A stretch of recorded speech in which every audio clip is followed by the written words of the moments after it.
Shalom Bapak Ibu Saudara yang terkasih dalam Tuhan. Senang sekali hari ini kami kembali menjumpai Anda dalam program kesayangan kita, Amen. Agree with God, move with God, encounter with God now. Mari kita siapkan hati kita sama-sama untuk kita sama-sama belajar kebenaran firman Tuhan. Saya percaya pagi hari ini setiap kita akan dibekali, akan dijamah, akan mengalami Tuhan secara pribadi. Karena saya percaya Tuhan tidak pernah menunda-nunda untuk menjamah dan melayani setiap umatnya. Pagi hari ini, as long kamu buka hati semua dimanapun kau berada, dan saya percaya you will be blessed by the word. Karena saya percaya satu firman dari Tuhan akan mengubah seluruh kehidupan kita pagi hari ini. Mari kita sama-sama berdoa bersama-sama untuk siapkan hati kita untuk belajar kebenaran firman Tuhan. Bapa Surgawi, terima kasih for this morning. Kami mengucap syukur pagi hari ini Tuhan sudah memberi sebuah firman kepada setiap kami, untuk kami sama-sama bagikan, untuk kami sama-sama belajar kebenaran ini. Dan kami percaya firman-Mu memerdekakan kami, firman-Mu Tuhan menguatkan kami. Hari ini hamba berdoa menyerahkan semua pemberitaan firman ini dari awal sampai akhirnya ke dalam tangan-Mu. Urapi hamba-Mu, urapi kami semua. Pagi hari ini Tuhan kami buka hati kami untuk Kau isi dengan kebenaran-Mu. Dan kami berdoa biar kami bukan cuma mendengar, tapi kami boleh mengalami kuasa daripada firman-Mu yang akan mengubah kehidupan kami, menguatkan hidup kami. Kami percaya iman timbul dari pendengaran, dan pendengaran akan firman Tuhan. Dan kami percaya ketika ada iman pagi hari ini dalam hidup kami, maka kami percaya mujizat pasti terjadi ya Tuhan. Hari ini kami berdoa kepada setiap umat-Mu dimanapun mereka berada, biar mereka boleh mengalami Tuhan now dimanapun mereka berada. Terima kasih, kami memberikan segala pujian, hormat, kemuliaan buat Tuhan. Dalam nama Tuhan Yesus kami berdoa dan mengucap syukur. Haleluya. Amin. Amin. Amin. Pagi hari ini saudara, Tuhan memberikan sebuah tema ketika kami berdoa, meminta supaya Tuhan berbicara untuk setiap kita semua. Karena saya percaya tuh saudara, ketika Tuhan berbicara kepada kita, maka saya percaya Anda dan saya akan dikuatkan saudara. Tuhan memberikan sebuah insight di hati saya, bahkan memberikan sebuah tema, sebuah judul yang begitu detail. Tuhan berbicara, Tuhan berkata, nak, sampaikan tentang jangan mudah menyerah.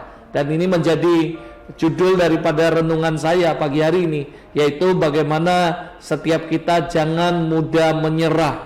Saya tahu situasi pandemik ini membuat banyak sekali orang mulai give up. Beberapa perusahaan, pelayanan, apapun. Banyak sekali saya menemukan orang-orang Kristen yang tadinya memiliki iman yang kuat sekali. Mereka memiliki sebuah kepercayaan kepada Tuhan, dan tiba-tiba saudara, iman mereka menjadi lemah. Tiba-tiba beberapa banyak juga saya melihat orang-orang udah mulai give up dan mereka menyerah dan sebagainya. Tapi pagi hari ini firman Tuhan berkata kepada setiap Anda dimanapun Anda berada, jangan mudah menyerah. Saya berdoa supaya firman ini bukan cuma menjadi encouragement buat kita, tapi benar-benar menguatkan kita dan bisa mengambil sebuah keputusan untuk kita tidak menyerah di situasi apapun saudara. Pagi hari ini sebelum saya membagikan firman Tuhan, ada sebuah kebenaran yang akan memerdekakan kehidupan kita. Saya mau bagikan beberapa hal menjadi sebuah landasan fondasi bahwa kebenaran ini saya berdoa bisa membebaskan kita dari setiap apapun yang mengikat kita. Hari ini saya mau bagikan beberapa hal sebelum nanti saya akan bagikan tentang isi daripada firman Tuhan yang mau saya bagikan. Tapi ada beberapa kebenaran yang harus Anda tahu. Yang pertama, Tuhan tidak pernah berjanji bahwa langit akan selalu biru saudara. Ada waktunya langit akan menjadi kelam, akan ada badai, akan ada hujan dan sebagainya. Tuhan tidak pernah janji dalam kehidupan kita bahwa langit selalu biru saudara. Tetapi satu hal yang Dia berjanji, apapun Dia akan menyertai kita, apapun kondisinya, apapun yang kita alami, Dia ada bersama kita. Dia nggak berjanji bahwa langit selalu biru saudara, tapi Dia pasti janji Dia akan menyertai kita. Bahkan saudara, kalau Anda baca dalam Alkitab dikatakan sampai dengan the end of the world Dia akan menyertai kita. Matius 28:20 dikatakan bahwa aku akan menyertai engkau sampai kesudahan zaman ini. Saya terlalu percaya apapun yang hari ini Anda dan saya hadapi, percaya bahwa Tuhan tidak pernah meninggalkan kita. Dia selalu ada bersama-sama dengan kita. Hal yang kedua yang saya mau bagikan sebuah kebenaran untuk memerdekakan setiap hidup Anda, bahwa Tuhan tidak pernah berjanji kalau ikut Dia jalannya akan mulus, mudah dan enak saudara. Hari-hari ini saya mau beritahu, Ini adalah sebuah kebenaran. Come on church, wake up. Ayo anak-anak Tuhan dimanapun Anda berada, wake up. Tuhan gak pernah janji bahwa kalau ikut Tuhan jalannya mulus, enak, dan mudah. Kenapa saudara? Karena bahkan dia berjanji, dia berkata, barang siapa mau mengikut aku, dia harus menyangkal dirinya dan memikul salibnya. Every single day. Sekali lagi saya katakan, Tuhan gak pernah janji bahwa kalau kamu ikut Tuhan jalannya akan mulus, jalannya akan enak, saudara, mudah. Tapi justru dia berkata, barang siapa mau ikut aku, ia harus sangkal diri, pikul salib setiap hari, saudara. Ini adalah sebuah kebenaran supaya Anda ketika mengalami sesuatu, Anda nggak menyalahkan Tuhan, Anda nggak putus asa, Anda nggak mudah give up. Karena memang this is the reality of life. Tuhan berkata, dia nggak pernah janji langit biru, tapi dia janji akan menyertai Anda. Dia nggak pernah janji jalan ikut Tuhan itu mudah, mulus, enak. Tapi kita disuruh sangkal diri, pikul salib. Sekali lagi saya berdoa supaya Anda bisa menangkap ini menjadi sebuah kebenaran yang akan memerdekakan kehidupan kita. Sehingga ketika kita mengalami banyak hal, banyak proses, masalah, pergumulan, kita nggak pernah menyalahkan Tuhan. Karena memang dari awal dia nggak pernah janji seperti itu, saudara. Nah, saudara, ada seorang yang bernama William Hasted, saudara. Dia mengatakan bahwa a ship is safe in harbor. Kapal itu, saudara, akan aman ketika ada di pelabuhan. Tapi dia katakan, but that is not what a ship was built for. Itu bukan tujuan daripada kapal itu dibuat, saudara. Kapal itu dibuat untuk mengarungi, saudara, lautan yang begitu banyak ombak, tantangan, badai. That is the purpose, that is the destiny daripada kapal diciptakan. Saya tahu kapal akan aman sekali kalau ada di pelabuhan, tapi bukan itu tujuan kapal dibuat. Banyak saudara yang percaya hidup Anda dan saya akan aman ketika kita ada di rumah lalu diam, nggak melakukan apa-apa, nggak ngerjain apa-apa, seolah-olah wah everything is okay, saudara. Tidak mengalami badai, tidak mengalami masalah, semuanya baik-baik saja. Tapi bukan itu tujuan kekristenan. Tapi kita disuruh mengalami proses itu supaya kita menjadi serupa segambar dengan anaknya. Filipi 3 ayat 10 dikatakan, yang kukendaki ialah mengenal dia, kuasa kebangkitannya. Tapi ayat itu juga mengatakan persekutuan dalam penderitaannya. Persekutuan artinya kita mengalami penderitaan itu seperti kita bersekutu dengan penderitaan itu, supaya kita menjadi sempurna serupa segambar dengan anaknya, saudara. Jadi sekali lagi saya katakan, ini sebuah kebenaran yang harus Anda tahu supaya kita nggak pernah menyalahkan Tuhan dalam kehidupan kita, saudara. Beberapa hal yang saya mau bagikan pagi hari ini adalah yang pertama, why? Kenapa kita nggak boleh mudah menyerah, saudara? Kenapa sih kita nggak boleh mudah menyerah? Yang pertama alasannya, saudara bisa catat baik-baik, dengarkan baik-baik, buka hati. Saya berdoa kalau Anda mengerti bahwa this is the reason kita nggak boleh mudah menyerah. Saya berdoa setelah Anda mendengarkan program Amin ini, ketika Anda mendengarkan firman ini, Anda nggak akan menyerah begitu saja. Yang pertama alasannya sederhana, kenapa kita nggak boleh mudah menyerah? Filipi 4 ayat 13 berkata jelas sekali, segala perkara dapat kutanggung di dalam Dia yang memberi kekuatan kepadaku. Artinya kita nggak boleh mudah menyerah, karena percaya bersama Tuhan kita pasti bisa menanggung semuanya. Masalahnya cuma satu, kalau kita berjalan sendiri itu berat buat kita, tapi kalau kita bersama Tuhan, Alkitab berkata, bersama Tuhan aku akan dapat menanggung segalanya. Percaya kata Tuhan, Tuhan memberikan kuk yang enak dan ringan. Belajarlah daripadaku sebab aku rendah hati, kata Tuhan. Saya terlalu percaya bahwa Tuhan gak pernah memberikan pencobaan melebihi kekuatan kita. Dan ketika kita diizinkan pencobaan terjadi, Dia sudah kasih jalan keluar buat kita. Anda harus percaya bahwa ketika Anda berjalan bersama Tuhan, Alkitab jelas sekali berkata, segala perkara, artinya segala pergumulan, segala masalah, segala proses dalam hidup Anda bisa menanggungnya. Tuhan sudah kasih ability, kekuatan, kemampuan untuk Anda menanggungnya. Kenapa? Karena Tuhan berjalan bersama-sama dengan Anda. This is the reason. Yang pertama, kita nggak boleh mudah menyerah, karena Tuhan ada bersama kita. Dan segala perkara yang Anda hadapi, segala proses, segala masalah, segala pergumulan, even termasuk dalam situasi pandemik ini, percaya Tuhan memberikan Anda kekuatan. Anda bisa nanggung semuanya kalau Anda berjalan dan melibatkan Tuhan dalam kehidupan Anda. Ini alasan yang pertama, kita nggak boleh mudah menyerah. Yang kedua, karena dia buka jalan saat tiada jalan. Berapa banyak saudara yang percaya Tuhan kita adalah Tuhan yang membuka setiap jalan ketika kita sudah nggak ada jalan lagi, saudara. Kita tidak boleh mudah menyerah, karena jelas sekali Tuhan bicara sama kami dan Tuhan berkata, nak, sampaikan tentang sebuah tema, jangan mudah menyerah. Saya nggak tambahi, saya nggak kurangi. Apa yang Tuhan ngomong, saya sampaikan. Yaitu Tuhan berkata, saya kadang-kadang bingung, saudara, ini sudah episode yang banyak sekali. Ditambah lagi ada program yang baru, yaitu Devotion from Nation dan semuanya. Lalu ketika saya berdoa, saya nggak mau mencari judul yang keren-kerenan dan sebagainya, tapi saya berkata, Tuhan, kamu mau ngomong apa kepada semua orang yang mendengarkan firman ini?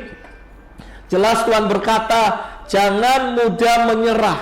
Saya bilang, oke Tuhan, kalau Engkau mau itu, saya sampaikan. Dan hari ini Tuhan ngomong jelas sekali buat Anda, jangan mudah menyerah. Kenapa? Karena dia buka jalan saat tiada jalan. Ada nggak ceritanya Pastor Robert? Ada. Anda lihat kehidupan the story daripada Musa. The story of Moses mengajarkan kita bahwa our God will make a way ketika tidak ada jalan, saudara. Hari itu Musa dan bangsa Israel sedang keluar dari Mesir perbudakan, saudara. Lalu apa yang terjadi di tengah jalan? Mereka dihadapkan di depan ada laut, sehingga mereka tidak bisa menyeberang. Mereka nggak tahu mau ngapain. Tapi di belakang mereka dikejar oleh tentara-tentara Firaun, saudara. Hari itu mereka semua kebingungan dan ketakutan, karena di belakang mereka akan dihadapkan dengan tentara Firaun, dan di depan mereka dihadapkan dengan laut, saudara. Dan mereka hampir-hampir give up, nggak tahu mau ngapain, dan mereka ketakutan, mereka khawatir, saudara. Tapi Musa dengan tegas, Musa percaya bahwa kalau Tuhan berjalan bersama dia, pasti Tuhan buka jalan. Dan benar, saudara, Anda sudah tahu semua ceritanya. Bahkan dari waktu kita sekolah minggu, kita dengar cerita ini, bagaimana Musa disuruh Tuhan mengangkat tongkat, dan tiba-tiba suddenly Tuhan membuka jalan, saudara. Dan ini yang saya percaya, bahwa Tuhan adalah Tuhan yang membuka jalan ketika tidak ada jalan, saudara. Itu sebabnya alasan ini yang menjadikan kita kuat untuk kita jangan mudah menyerah. Percaya hari ini saya berkatakan secara profetik kepada setiap Anda yang mungkin berkata, bisnis saya udah buntu, gak ada jalan. Percaya, Tuhan bisa buat jalan, Tuhan bisa buka jalan. Kalau Anda berkata, masalah keluargaku udah gak ada solusi, gak ada jalan keluar lagi, suami istri lebih baik cerai dan sebagainya, saya kasih tahu, jangan mudah menyerah, karena Tuhan masih bisa buka jalan. Oh, masalahnya aku udah banyak sekali utang ini, aku kerjain ini, aku gak berhasil, gak ada jalan, dan Anda mau give up. Hari ini saya sampaikan, don't give up, jangan mudah menyerah, karena masih ada Tuhan yang akan buka jalan dalam kehidupan Anda. Anda lihat bagaimana Joshua dan bangsa Israel juga waktu itu sungai Yordan, dan akhirnya juga terbelah. Saya percaya ada begitu banyak kejadian di Alkitab, ketika tidak ada jalan, Tuhan akan buka jalan. Berapa banyak saudara yang percaya hari ini dimanapun Anda berada, percaya, imani bahwa our God, Tuhan kita adalah Tuhan yang akan membuka jalan ketika tidak ada jalan. Itu sebabnya jangan mudah menyerah. That is the message. Itu adalah pesan yang Tuhan sampaikan pagi hari ini. Jangan mudah menyerah. Alasan yang ketiga kenapa kita nggak boleh menyerah, nggak boleh mudah menyerah, karena mungkin saudara yang ketiga, sedikit lagi atau selangkah lagi Anda dan saya akan mencapai tujuan kita atau finish, saudara. Jangan mudah menyerah, karena kita nggak pernah tahu, mungkin satu langkah lagi, sedikit lagi, satu jengkal lagi, kita akan mencapai tujuan kita. Dan Anda akan nyesal sekali ketika Anda menyerah, dan tiba-tiba selangkah lagi itu adalah tujuan Anda, saudara. Ada sebuah ilustrasi yang bagus sekali. Dan sebelumnya saya mengajak Anda untuk baca Ibrani 11 ayat 1, dikatakan iman adalah dasar dari segala sesuatu yang kita harapkan dan bukti dari segala sesuatu yang kita tidak lihat, saudara. Mari tetap kuatkan iman. Mungkin kita nggak lihat, tapi kita percaya sedikit lagi. Mungkin ada berkata, Tuhan aku udah give up. Jangan give up, sedikit lagi. Mungkin satu langkah lagi engkau akan capai tujuanmu. Mungkin satu langkah lagi tujuanmu akan tercapai, janji Tuhan akan digenapi. Jangan mudah menyerah. Ada seorang yang bernama Florence Chadwick, saudara, seorang perenang kawakan Amerika. Pada tahun 1950 berhasil memecahkan sebuah rekor menyeberang Selat Inggris. secara bolak-balik dalam catatan waktu 13 jam 20 menit, saudara. Dan berikutnya, saudara, pada tahun 1952 dia mau mencoba menaklukkan rekor baru dengan berenang sejauh 26 mil di antara Pulau Catalina dan garis pantai California, saudara. Beberapa persiapan fisik, mental sudah dilakukan, bahkan termasuk pada hari H, saudara. Pengendara speedboat ikut menyiapkan diri mengawal Chadwick dari belakang kalau dia mengalami cedera dan membutuhkan pertolongan, saudara. Lalu singkat cerita, I short the story, saudara. Ketika dia berenang dalam waktu kurang lebih sudah 15 jam berenang non-stop, saudara, tiba-tiba ada kabut tebal yang menyelimuti pandangan matanya, sehingga ia mulai meragukan pencapaiannya. Kenapa? Karena 15 jam berenang non-stop, tiba-tiba dia dihadapi dengan sebuah kabut tebal sehingga dia nggak bisa lagi melihat ke depan. Dia nggak tahu apa yang ada di balik kabut itu, tapi dia tetap mencoba berenang terus sehingga 1 jam kemudian, saudara. Lalu setelah 1 jam akhirnya dia nyerah, saudara. Dia minta untuk ditarik ke atas perahu. Sampai di atas perahu, saudara, tiba-tiba dia merenung, saudara, dan ternyata ketika perahu itu melewati kabut, ternyata 1 mil lagi, saudara, ternyata itu adalah garis pantai dan dia akan mencapai tujuannya, saudara.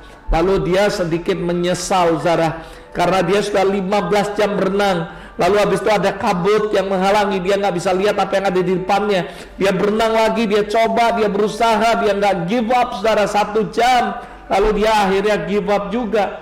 Ternyata setelah dia give up, saudara, apa yang terjadi? 1 mil lagi dia nyampe garis pantai dan dia merenung, dia mengevaluasi. Lalu 2 bulan kemudian, saudara, Florence Chadwick sudah mencoba kembali, saudara. Ketika berenang dalam jalak waktu yang sama, kurang-kurang lebih 15 menit, 15 jam maksud saya, saudara. Dan kembali dia menghadapi situasi yang sama seperti waktu itu. Dia menghadapi kabut tebal, asap tebal sekali dan menutupi pandangannya, dan dia juga nggak bisa lihat. Namun kali ini beda, saudara. Kenapa? Karena dia punya pengalaman yang pertama. Dia nggak mau lagi karena dia tahu bahwa kalau dia give up mungkin 1 mil lagi, setengah mil atau kurang dari 1 mil, sehingga dia nggak give up. Kali ini mentalnya beda. Kali ini dia punya sikap, attitude yang berbeda karena dia punya experience sebelumnya. Dia stop dan ternyata 1 mil lagi nyampe, saudara. Jadi akhirnya melalui pengalaman itu dia terus nggak give up, dia nggak nyerah, saudara. Sampai akhirnya di end of the day dia nyampe garis finish dan dia diwawancara, saudara. Waktu dia diwawancara, dia berkata, apa sih rahasianya kamu bisa menaklukkan kabut tebal yang menghalangi? Lalu Chadwick menyebutkan bahwa ia sudah melihat garis tujuan akhir atau finish yang hendak ia dicapai dalam benaknya sementara ia berenang. Walaupun dia nggak melihat itu, dia tahu, saudara. Dia berkata bahwa di balik kabut itu, sekalipun ia tidak bisa melihat ada daratan, tapi dia percaya kalau dia nggak stop, dia akan terus, maka dia pasti akan mencapai daratan atau garis finish, saudara. Jadi yang pertama, saudara, akhirnya, saudara, dia terus dan akhirnya dia sampai, saudara. Dan saudara tahu, Florence Chadwick berhasil memecahkan rekor baru dalam sejarah renang pada saat itu dengan menjadi perenang wanita pertama di dunia yang berhasil berenang menyeberangi Selat Catalina, melampaui rekor yang dibuat oleh perenang pria lainnya, saudara. Dia wanita, bahkan pria pun dia kalahkan rekornya, saudara. Hari ini saya mengajak Anda untuk merenung melalui story ini bahwa jangan mudah menyerah. Mungkin, saudara, 1 langkah lagi. Percaya, belajar seperti Florence Chadwick. Dan dia berkata, kenapa dia bisa mengatasi semua kabut walaupun dia nggak lihat finish? Karena dia percaya bahwa di balik kabut pasti ada garis finish. As long dia nggak give up dan terus berusaha, pasti lambat laun dia akan sampai. Saya berdoa supaya kita memiliki mental yang sama. Percaya, terus melangkah bersama Tuhan, karena Tuhan memberi kekuatan kepada kita, dan percaya dia buka jalan. Dan juga percaya, saudara, kalau kita nggak berhenti, kita pasti akan sampai tujuan. Mungkin 1 langkah lagi kita akan capai tujuan kita. Itu sebabnya don't give up, jangan menyerah. Kenapa saudara? You never know how close you are. Berapa dekat Anda dengan tujuan Anda. Anda gak pernah tahu berapa dekat Anda dengan janji yang Tuhan berikan dalam kehidupan Anda. Itu sebabnya jangan menyerah. Yang keempat saudara, kenapa alasan kita gak boleh menyerah begitu saja. Tidak boleh mudah menyerah. Karena Tuhan menjadikan kita lebih dari pemenang. Yang percaya katakan amin. Saya terlalu percaya Roma 8:37 berkata, tetapi dalam semuanya itu kita lebih daripada orang-orang yang menang oleh Dia yang mengasihi kita. Percaya bahwa Tuhan menjadikan Anda, menetapkan Anda menjadi pemenang. Anda pasti menang atas setiap pergumulan apapun. Anda pasti menang atas setiap masalah apapun. As long kamu nggak pernah give up, kamu pasti akan jadi pemenang. Karena kita sudah ditakdirkan Tuhan untuk jadi pemenang. Alasan yang kelima kenapa kita nggak boleh mudah menyerah, saudara. Karena Tuhan tidak berkenan kepada orang yang mudah menyerah, saudara. Ibrani 10 ayat 38 ketika saya baca ayat ini, saya cukup kaget, saudara. Dan Tuhan berkata jelas sekali, tetapi orangku yang benar akan hidup oleh iman. Dan apabila ia mengundurkan diri atau menyerah di tengah jalan, saudara, maka aku tidak berkenan kepadanya. Saudara, ternyata ketika kita memiliki mental yang suka menyerah, mudah menyerah, Tuhan tidak berkenan, saudara. Karena kenapa, saudara? Karena Dia nggak pernah membiarkan kita kalah. Dia sudah menang pertandingan kita. Di kayu salib Dia sudah tebus kita, dan kita udah lebih dari pemenang, saudara. Anda dan saya pasti bisa jadi pemenang. Itu sebabnya jangan mudah menyerah, saudara. Hal yang terakhir yang saya mau bagikan sama Anda, what should I do? Lalu apa yang mesti saya lakukan, Pastor Robert? Saya mengajak Anda untuk belajar beberapa hal apa yang harus Anda lakukan. Saya berdoa, Tuhan, what should I do? Apa yang harus saya lakukan? This is the reason. Ini alasan-alasan kenapa saya nggak boleh nyerah. Tapi pertanyaannya, how to start? Apa yang mesti aku lakukan? Bagaimana memulainya? Aku harus ngapain? Itu adalah sebuah pertanyaan. Dan Tuhan memberikan beberapa insight di hati saya. Yang pertama, saudara, apa yang mesti aku lakukan? Pastor Robert, aku nggak mau nyerah. What should I do? Apa yang mesti aku lakukan? Tuhan memberikan insight kepada saya beberapa hal. Yang pertama, saudara, what should I do? Kita harus memiliki keberanian untuk menerobos. Katakan keberanian. Saya berdoa supaya Anda dan saya memiliki sebuah keberanian. Artinya apa? Artinya kita harus memiliki kemauan, keinginan untuk menerobos. Maksudnya apa? Bukan cuman ya aku nggak give up, tapi kita harus punya niat. Niat ini penting sekali. Niat yang kuat untuk menerobos. Tidak menyerah dengan keadaan kita. Tidak menyerah dengan situasi yang ada saat ini. Di tengah pandemi ini jangan menyerah, jangan give up. Jangan cuma bilang yes amin aku percaya. Tapi kita harus punya niat yang kuat untuk berani menerobos masalah kita, pergumulan kita. Dan saya percaya kalau Anda punya niat yang kuat, kuncinya Anda pasti akan melihat bahwa Anda akan mengalami keberhasilan, kemenangan. Janji Tuhan akan digenapi dalam kehidupan Anda. Ini yang sangat penting yang mesti Anda lakukan. Yang kedua, saudara, kita harus melihat dalam perspektif yang berbeda, saudara. Anda harus memiliki sebuah kemampuan. Anda harus dapat melihat dalam perspektif yang berbeda, saudara. Oh, saya percaya orang melihat masalah sebagai sebuah problem yang berat, tapi kita melihat sebagai sebuah exercise. Orang melihat, oh proses ini akan membuat kita hancur, tapi kita akan melihat bahwa ini adalah turning point, ini adalah batu lompatan buat hidup kita. Anda harus memiliki perspektif yang berbeda, dan Anda harus bisa melihat sebuah perspektif yang berbeda atas setiap pergumulan dan masalah dalam kehidupan Anda, saudara. Beban buat orang adalah berat, tapi buat kita itu buat exercise untuk menjadikan Anda lebih kuat di dalam Tuhan. Saudara, kita harus bisa terus belajar melihat sesuatu yang orang lain gak bisa lihat, saudara. Contoh, saudara, ketika Elisa dan bujangnya, maksud saya, ada begitu banyak mereka dikepung oleh musuh, dan Elisa melihat, tapi bujangnya gak melihat. Tapi apa yang terjadi? Elisa berdoa, dan supaya Tuhan membuka mata bujangnya. 2 Raja-Raja 6, 17, 18. Elisa berdoa, ya Tuhan bukalah kiranya matanya supaya ia melihat.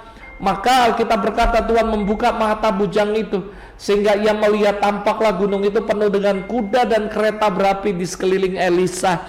Elisa tahu Elisa bisa melihat dalam perspektif yang berbeda, tapi bujangnya tidak bisa. Sampai akhirnya Tuhan membukakan matanya dan dia bisa melihat perspektif yang berbeda. Dia yakin Tuhan di pihak dia, dan dia yakin dia pasti menang. Harusnya setiap anak-anak Tuhan Anda bisa melihat dalam perspektif yang berbeda, sehingga ketika Anda melihat ada masalah pergumulan, Anda tahu bahwa Tuhan tidak pernah meninggalkan Anda, dan Tuhan ada bersama-sama dengan Anda. Ini penting sekali. Yang ketiga, yang sangat saya diberkati dengan yang poin yang ketiga, bahwa dikatakan what should I do? Kita harus selalu berpikir dan bertindak extra mile. Katakan sama-sama extra mile. Kenapa saudara? Saya mendapat sebuah pewahyuan yang dahsyat sekali mengenai extra mile ini. Saya berdoa supaya hari ini, pagi hari ini Anda bisa menangkap pewahyuan itu, saudara. Dan kita harus belajar melakukan melebihi apa yang diminta, apa yang dituntut. Kalau musuh menuntut Anda berjalan 1 mil, jalan sama mereka 2 mil. Ini luar biasa. Matius 5:41. Siapapun yang memaksa engkau berjalan sejauh 1 mil, berjalanlah bersama dia sejauh 2 mil. Maksudnya apa, Pastor Robert? Saya mau menjelaskan sedikit saudara supaya Anda nangkep, karena ini bagus sekali. Waktu saya mempelajari tentang ini, saya berkata, wow, that was revelation yang ajaib buat diri saya. I'm so blessed dengan pengertian ini. Saya berdoa ini akan memberkati Anda dan menguatkan Anda. Ketika saya belajar tentang kenapa kalau orang maksa kita jalan 1 mil, kita harus jalan 2 mil. Nah saudara, saya mau berikan latar belakang dulu. Orang Kristen akan sulit memahami teks ini, karena jika dia nggak mengerti latar belakang konteks daripada ayat ini, maka saya percaya ini akan membingungkan. Kok kita disuruh jalan 1 mil, kita jalan 2 mil? Saudara, ketika Yesus memberikan pengajaran ini, ketika saya mempelajari ngulik bahan ini, dan saya menemukan bahwa ketika Yesus memberikan pengajaran ini, saudara, bangsa Israel sedang berada dalam penaklukan kerajaan Romawi. Dalam teks ini, saudara, kapanpun ketika prajurit memerintahkan orang Yahudi untuk membawa tas mereka, membawa barang-barang mereka, dan mereka akan ngomong bahwa ini sejauh 1 mil, dan mereka punya hak, mereka diperbolehkan untuk melakukan itu. Dan ketika itu terjadi, orang Yahudi akan punya alasan ini itu. Kenapa? Karena mereka malu sekali untuk membawa barang-barang orang yang menjajah hidup mereka, tapi mereka harus menolong untuk meng-carry, membawa barang-barang mereka. Dan mereka akan ada alasan ini, itu, dan sebagainya, nggak punya waktu, sibuk. Tapi apa yang terjadi? Karena mereka dijajah, karena waktu itu adalah bangsa Israel dalam penaklukan kerajaan Romawi, maka kerajaan itu mungkin prajuritnya akan keluar pedang dan ngancam dan sebagainya. Kalau mereka nolak, itu akan menjadi sesuatu yang fatal sekali. Dan saudara dengar baik-baik, sekitar 1 dekade sebelum kelahiran Yesus, pemerintah Romawi telah mengesahkan sebuah undang-undang yang berbunyi seperti ini.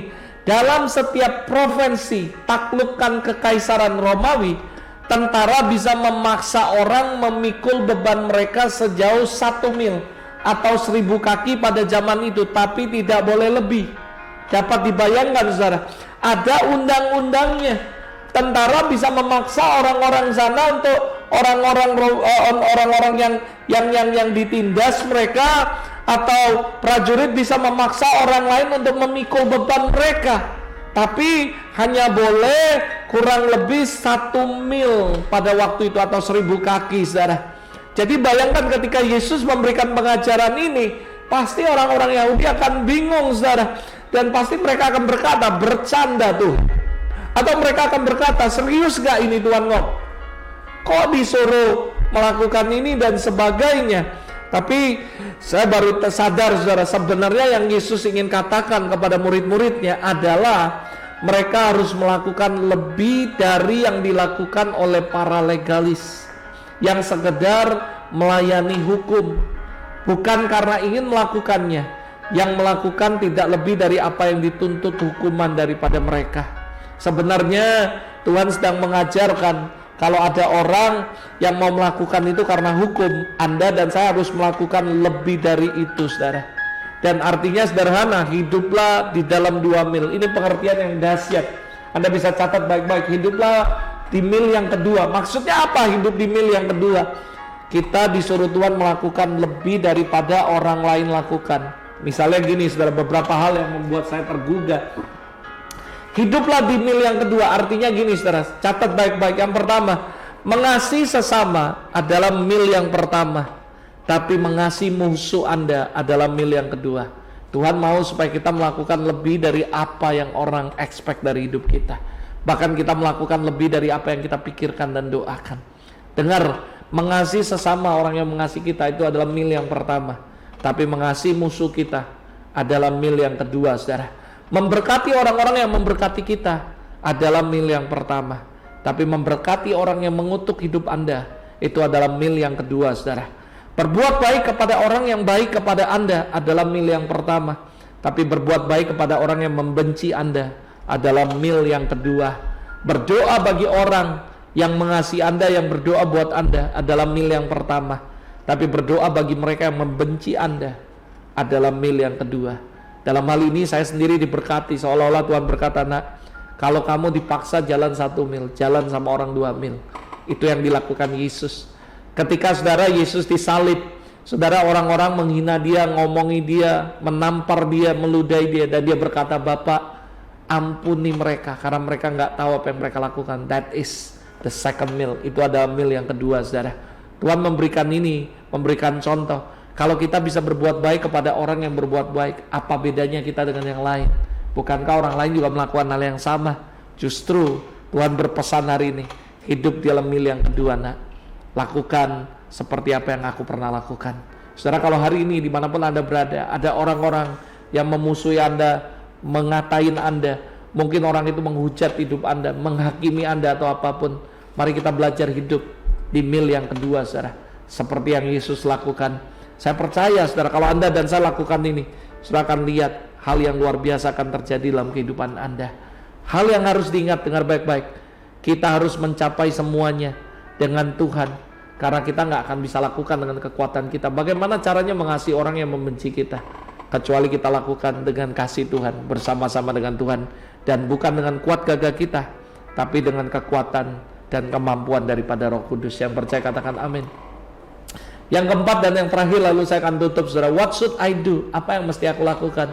Kita harus mengandalkan Tuhan sepenuhnya. Apapun yang dilakukan, tanya Tuhan dan berdoa sama Tuhan. Yakobus 4 ayat 13-17, ketika kami mengadakan doa pagi di gereja, lalu tiba-tiba Roh Kudus berbicara tentang ayat ini, Yakobus 4 ayat 13-17. Jadi sekarang hai kamu yang berkata, hari ini atau besok kami akan berangkat ke kota Anu, dan di sana kami akan tinggal setahun berdagang sampai dapat untung.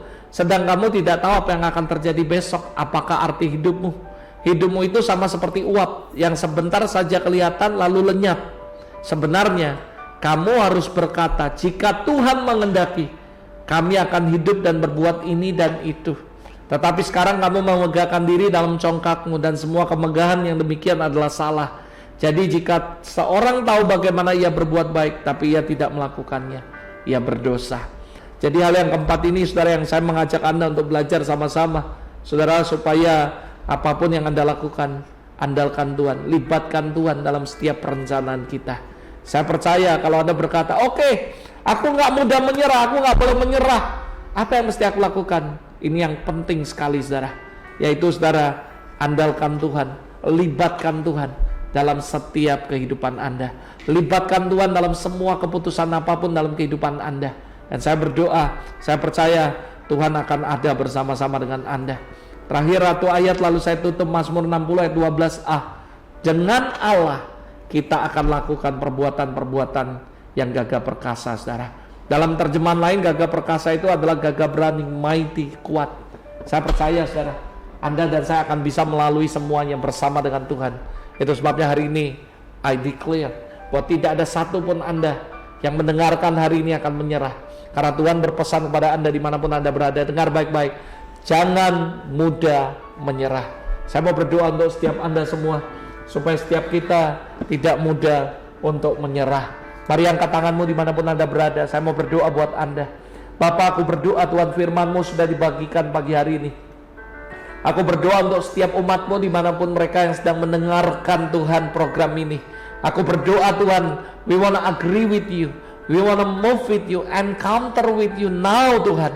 Dan aku berdoa Tuhan, biarlah Tuhan Roh Kudus menjamah setiap umat-Mu dimanapun mereka berada. Hari ini Lord, I speak life, Aku berbicara, mengucapkan sebuah kehidupan kepada setiap orang. Kalau mereka berkata, Tuhan, aku udah jalan buntu, aku mau give up, aku nggak tahu lagi apa yang mesti aku lakukan. Hari ini aku berdoa, kuatkan dan teguhkan hati mereka dimanapun mereka berada, supaya mereka tidak mudah untuk menyerah ya Tuhan. Roh Kudus, kami tahu nggak gampang, kami pernah mengalami hal-hal yang seperti itu.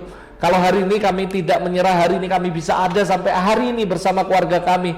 It's not because of me, because of us, but because of you. Tapi karena Engkau, aku berdoa lakukan hal yang sama yang Kau pernah lakukan dalam kehidupanku ketika aku mau give up Tuhan. Lakukan hal yang sama hari ini kepada setiap umat-Mu dimanapun mereka berada yang sedang menyaksikan program ini. Aku berdoa, I speak life, I speak healing atas setiap kerohanian mereka. I speak breakthrough Tuhan, biar mereka mengalami breakthrough dimanapun mereka berada. And I speak restoration, pulihkan mereka. Aku berdoa hari ini dimanapun mereka berada, bangkitkan iman mereka, untuk mereka tidak mudah menyerah Tuhan. Bersama dengan Roh Kudus kami percaya Tuhan akan buka jalan waktu tiada jalan. Tuhan, mungkin satu jengkal lagi, satu langkah lagi mereka akan mengalami janji Tuhan dalam hidup mereka. Dan aku berdoa tidak ada satupun rencanamu yang gagal dalam hidup mereka. I bless them with abundantly and overflowing di dalam seluruh kehidupan mereka. We bless you Lord, and we give you all the glory, all the praise. Terima kasih sekali lagi Tuhan, berkati setiap umat-Mu. Kami katakan sekali lagi, tidak ada satupun yang menyerah. Hari ini semuanya bangkit, bangkit, bangkit dalam nama Tuhan Yesus. Terima kasih Tuhan, kami mengucap syukur, dan kami cuma minta satu Roh Kudus, jamah mereka dimanapun mereka berada, dan bawa mereka untuk mengalami kemenangan daripada Tuhan. Di dalam nama Yesus kami berdoa dan kami terima kemenangan ini. Amin, amin, amin. Saya percaya pagi hari ini saudara, dimanapun Anda berada, Anda sudah dikuatkan, iman Anda sudah dikuatkan, karena Roh Kudus sudah menjamah kehidupan Anda. Mulai hari ini, katakan dengan kuat, katakan dalam pada diri Anda, saya tidak akan mudah menyerah. Dan saya berdoa, sekalipun saudara ulang-ulang terus program ini, mendengar kembali, saudara akan terus dikuatkan, terus dikuatkan. Pagi hari ini kalau Anda diberkati, Anda bisa share kepada teman-teman yang lain, supaya semua orang juga dikuatkan, dan semua orang tidak menyerah begitu saja. God bless you, dan have a great day bersama-sama dengan Roh Kudus. Dan saya berdoa supaya sepanjang hari ini, Anda semua akan mengalami Tuhan secara nyata. God bless you, and see you again.